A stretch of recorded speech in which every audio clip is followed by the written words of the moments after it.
မှပြောချင်ဘူးတိလားလုံနေကြိုင်နေရတယ်ညီနောင်ကရည်ရှင်နေစိတ်ထဲမှာ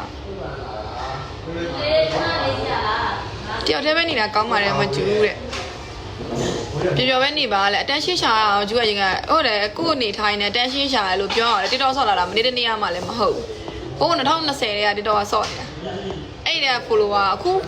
လက်ရှိနေ follower တော့များသေးတယ်ရှာမစိတ်တွေကရှာမှာပေါ့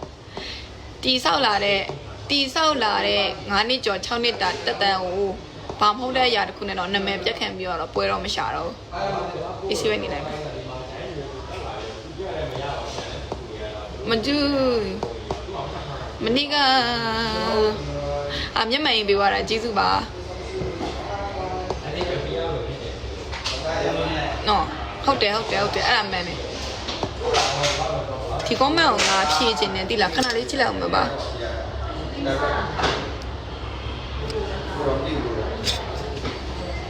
လွန်လာရေးအမှန်ချပြတဲ့ဟုတ်တယ်မကျူအနိုင်ကျင့်လို့လေကိုတန်းညကလဲလိုက်ကြအေးဘာလဲအနိုင်ကျင့်နေဟုတ်လားအနိုင်မကြည့်ရတော့ဘူးလားဘာလို့ငါလိုကြည့်နေရမလားစိတ်ဆိုးရအဲ့လိုပဲကြည့်နေရပါဘောနော်စိတ်လိုမကြလိုက်တိုင်းပဲကြည့်နေရပါဘောအနိုင်မကြည့်ရဘူးဘောနော်တယ်လည်းပဲကြည့်လို့ပဲနော်မကျူကအရင်ကမဟုတ်တော့ဘူးလေကျူကိုလည်းဇယိုက်ကျန်လို့တဲ့အကောင်ကဇယိုက်ကျန်အေးပေါ့အေးဇယိုက်ကျန်တယ်နော်ဇယိုက်ကျန်တယ်စားရမသိခဲ့ဘူးဆိုပြဿနာကြတဲ့မွေနဲ့စော်တိလက်မလေးမကျူမဟုတ်တော့ဘူးလေအနေရကဆွာလို့မကောင်းဘူးနော်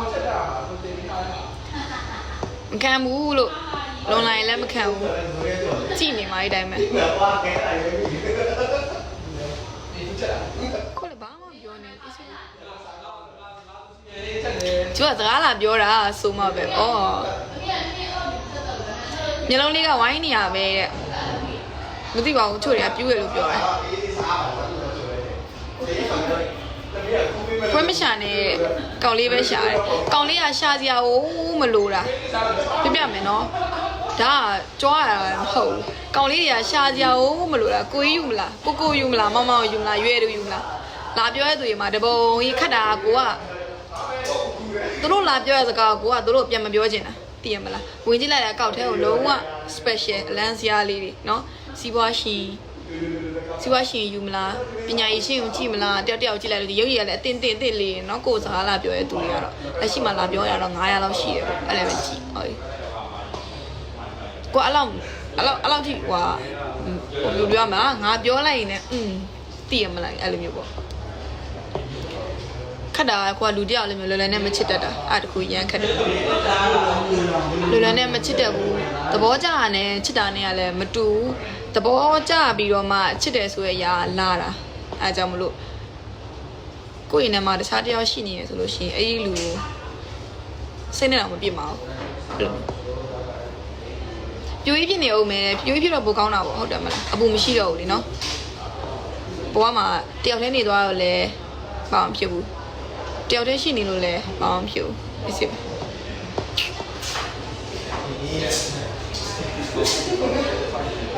မင်းလေးများစုကစမချစ်တတ်ကြဘူးယူတယ်ဟုတ်တယ်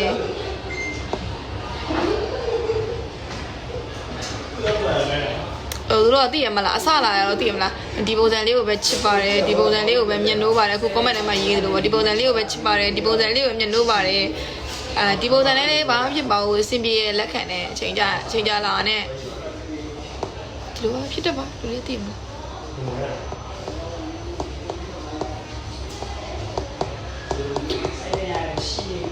အေးချမ်းတယ်တယောက်တည်းပါအိမ်ကမောင်လေးနဲ့ပေးစားမယ်မလုပ်ပါနဲ့ခဏလေးတယောက်တည်းအေးချင်းနေပြကြည့်အောင်နော်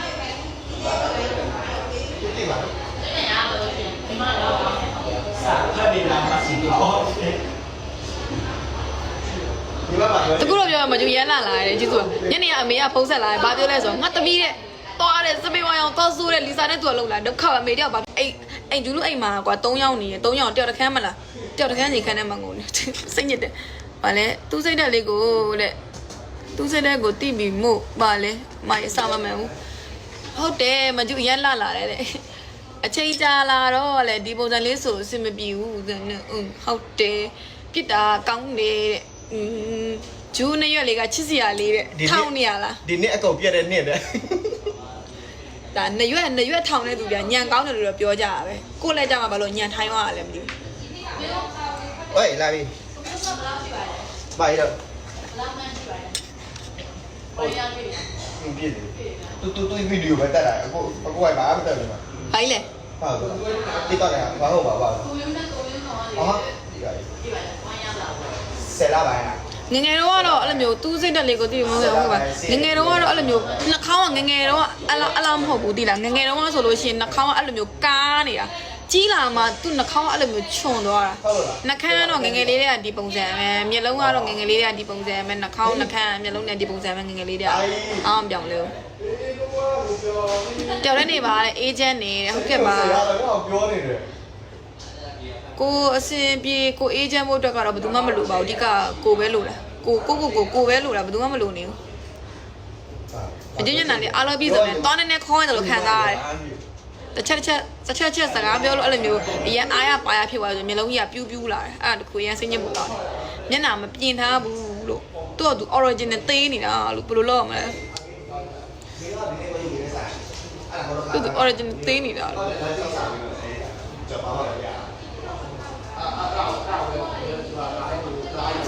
ဆိုင်ကမနေ့ဆိုလို့ရှိရင်ဟို17နာရီလောက်ဖွင့်တယ်ညဆိုလို့ရှိရင်တော့8နာရီခွဲ9နာရီလောက်ပိတ်တယ်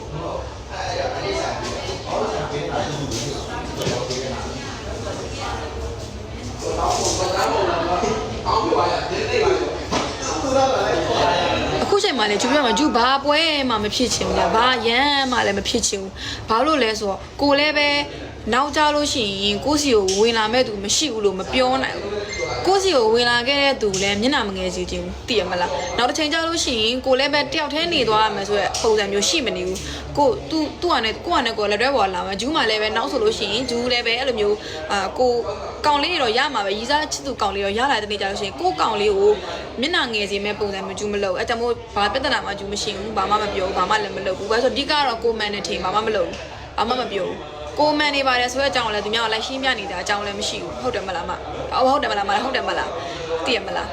အဲ့ဆိုကိုအကြောင်းနဲ့ကိုစီကိုနောက်ဝင်လာမဲ့သူမျက်နှာမငယ်စေခြင်းအဲ့ဒါပဲအခုကတော့မသိဘူးအခုကတော့ဘယ်သူမှလည်းမသိဘူးတစ်ချိန်ကြာရင်ပြောတာပါတစ်ချိန်ကြာခဲ့ရင်ပေါ့အဲ့သိရမလားလက်မခံပါဘူးရှင်လက်မခံဘူးเนาะစီချောဖို့စီတယ်လည်းရှိတော့မှာမဟုတ်ဘူးသူနဲ့အဲ့လိုမျိုးပေါ့ကိုစီကိုနောက်ဝင်လာမဲ့သူလည်းပဲမျက်နှာမငယ်စေခြင်းသိရမလားကိုเจ้าနဲ့သူ့ကိုသွားပြီးတော့သူ့ကိုเจ้าနဲ့သူ့ကိုသွားပြီးတော့အဲ့လိုမျိုးဆုံးထိဖြစ်မအောင်မျိုးလည်းမလို့ချင်ဘူးအဲ့ဒါကြောင့်မို့မှန်ဒီဖြစ်စေမှားဒီဖြစ်စေဘာမှပြောနေမှာမဟုတ်တော့ဘူးအဲ့လောက်ပဲချစ်တယ်မကြည့်ရအများကြီးချစ်ပါတယ်ရှင်အခုလက်ရှိမှာတော့မရှိနေဘူးเนาะအခုလက်ရှိမှာတော့မရှိနေဘူးချိန်ရရင်ပြောတာချိန်ရရင်ရှိခဲ့မယ်ဆိုလို့ရှိရင်သူ့ကိုစိတ်မညစ်စေချင်ဘူးအဲ့ဒါပဲတကယ်လို့လက်မခံပါဘူးချစ်တယ်မကြည့်ရအများကြီးချစ်ပါတယ်ဒီလောက်ချစ်တော်ကြပါတော့လည်းမပြီးတော့ဒီစကားမှန်နေတဲ့လူကောင်းလားမဟုတ်ဘူးသိရမလားကိုရဲ့ဒီအတိတ်ကိုရဲ့ကိုဒီတိတ်ကအစိုးထင်းကြောင်းနဲ့နောက်လာမဲ့အရာတစ်ခုသွားပြီးတော့မျိုးမဖြစ်ချင်ဘူး။ခွရှိနေလို့ပြောနေရမှာတော့လုံးလုံးမရှိနေဘူး။မရှိဘူးရှိခဲ့ရင်လည်းအကုန်လုံးကိုပြမှာ။ယောဒါငါရဲ့ဂျူးရဲ့နောက်ကြီးစားနောက်ကောင်လေးပါဆိုရပြပေးလိုက်မယ်။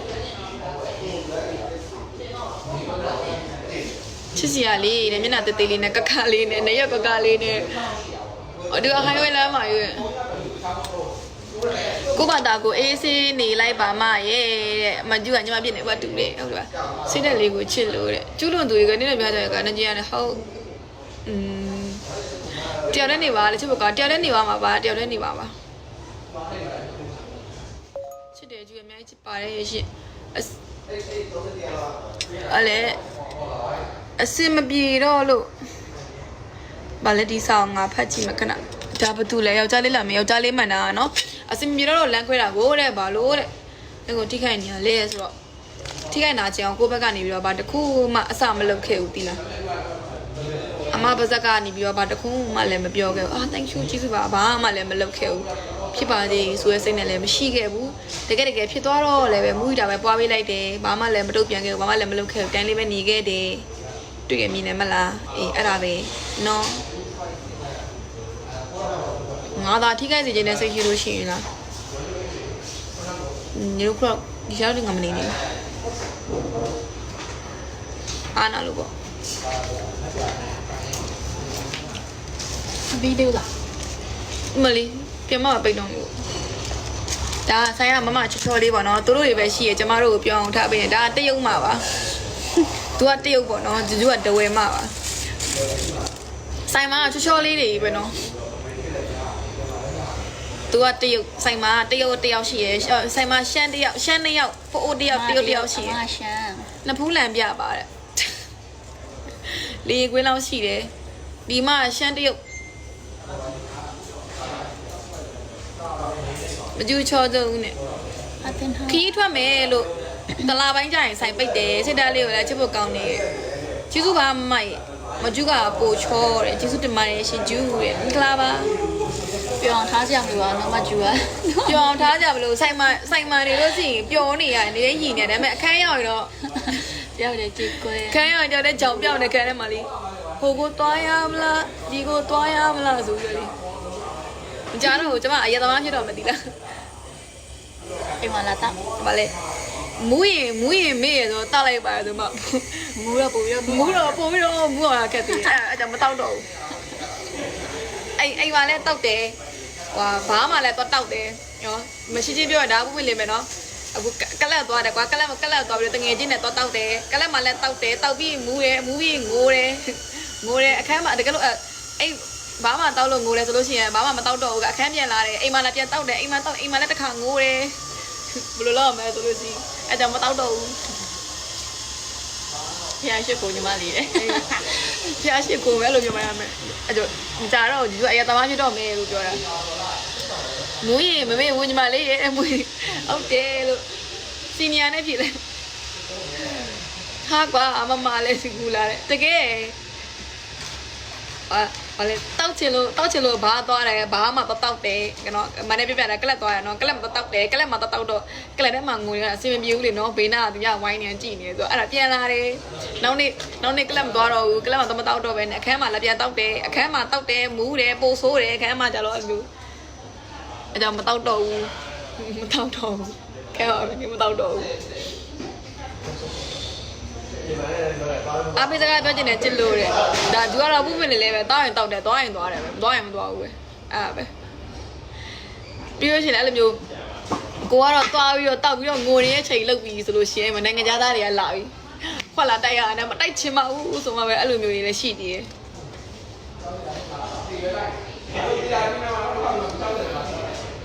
ဘာလဲဂျူးရေဖိုက်တင်မရေဖိုက်တင်မှာ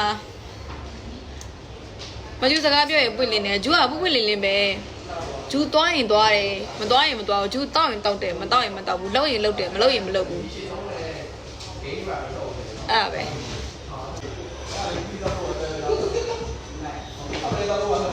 ကြလေးမကျူမနေ့ကပြောနန်းနေစင်နေကကျတော့ဝေးသွားပြီလို့နန်းနေစင်နေကကျတော့ဝေးသွားပြီဝေးသွားရဆိုတာမျိုးနေရဲ့နေရာချင်းလဲဝေးတယ်အလုပ်ကလည်းမတူဘူးအဲ့ဒါကြောင့်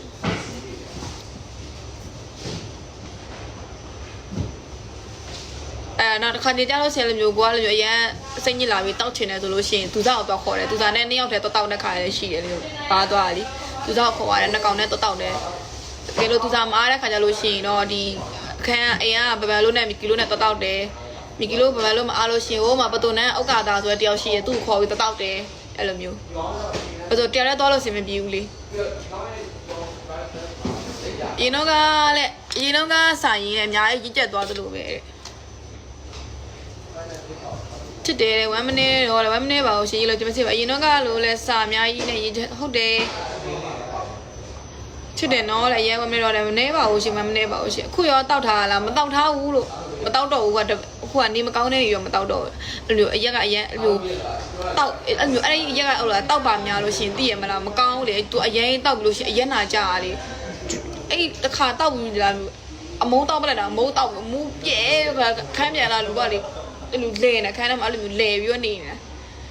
အဲ့ကလေးနေလုံးဝမတောက်တော့တာအခုတပတ်လောက်ရှိမတောက်တာအခုတပတ်လောက်ရှိမတောက်တော့တာရေလို့ဆိုတောက်တယ်တောက်တာကိုကာကိုလာနဲ့ရောပြီးတောက်တာပြီးမူမောက်ပြီးငိုပြီးပြောချင်တယ်ပြောခိုင်းတဲ့တကယ်ချင်းတွေကိုဒီလိုကအခုမတောက်ဘူးလို့